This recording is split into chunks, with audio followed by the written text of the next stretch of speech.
Hi everyone. Our subject today is about life and death. Well, life, as they say, is the aspect of existence that processes, that acts, that reacts, that evaluates, and evolves through growth and reproduction. So, life is anything that grows and dies. Viruses are alive essentially because they reproduce and grow. Computers are non-living because they do not develop biologically and cannot produce offspring. What determines life is maturation towards the state of death. And death occurs only through living substances. Life exists at many levels.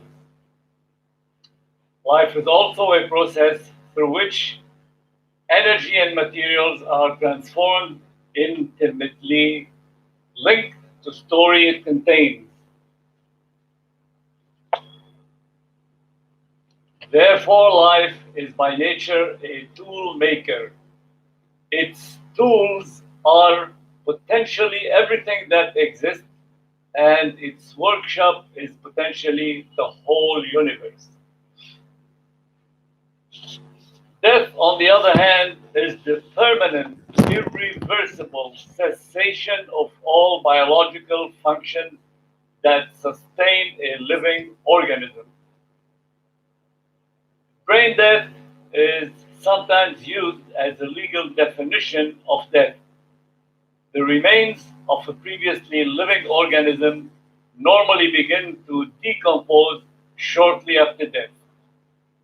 Death is an inevitable, universal process that eventually occurs in all living organisms.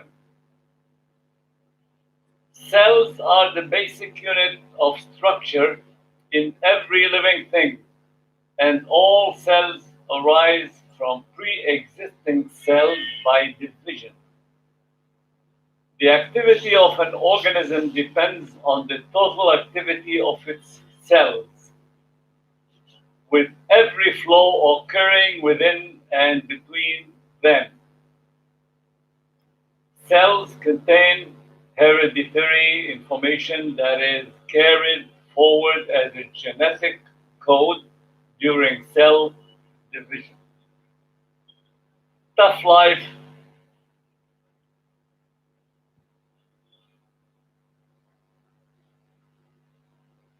is confirmed only on Earth.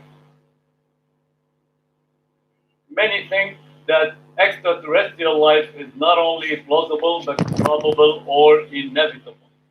In fact, the Quran somehow affirms this in verse number 29 of Surah 42, which said, God is talking, and among his signs, and among his ayat, and among his signs is the creation of the heaven and the earth, and the living creatures that he has scattered through them. Through them mean on them and in between and everywhere.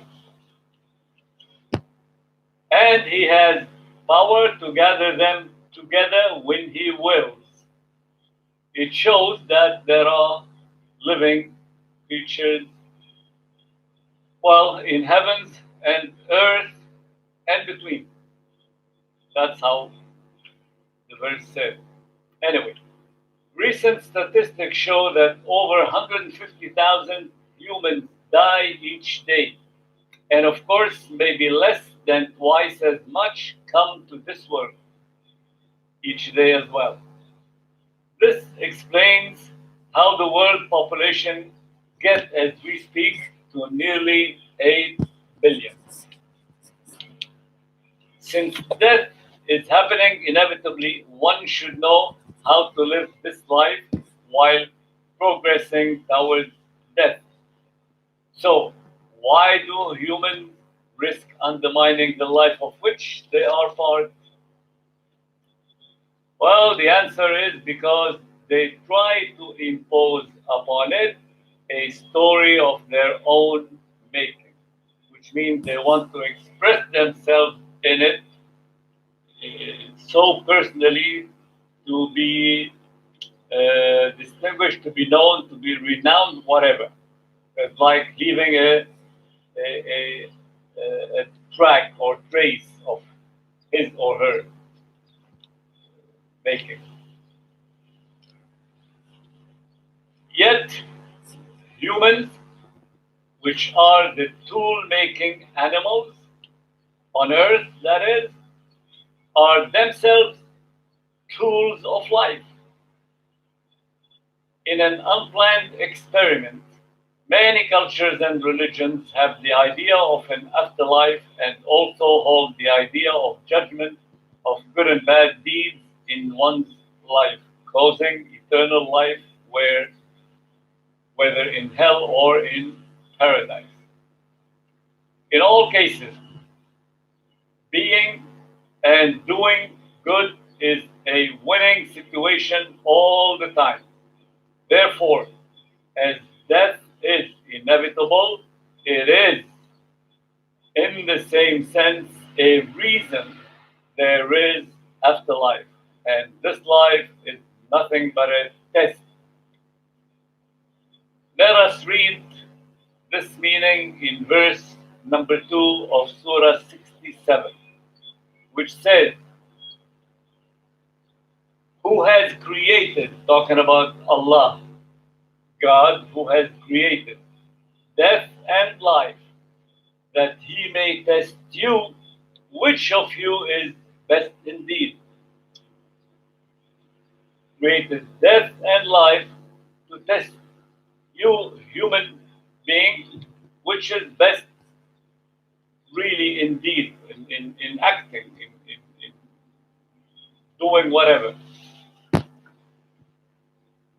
Then let us confirm the concept of life and death and afterlife in verses number 30 and 31 in Surah 39, which says, Allah is addressing Muhammad, telling him, truly you will die. Truly you will die. And truly they will die. In the end, you all, on the day of judgment, settle your disputes in the presence of your Lord,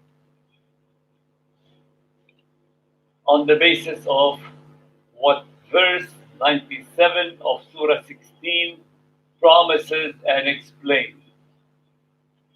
Whoever works righteousness, whether male or female, as believer, verily to him or her we will give a good life, and we shall pay them certainly a reward in the afterlife, in proportion to the best of what they used to do. How comfortable that is. Can you think about it? Thank you.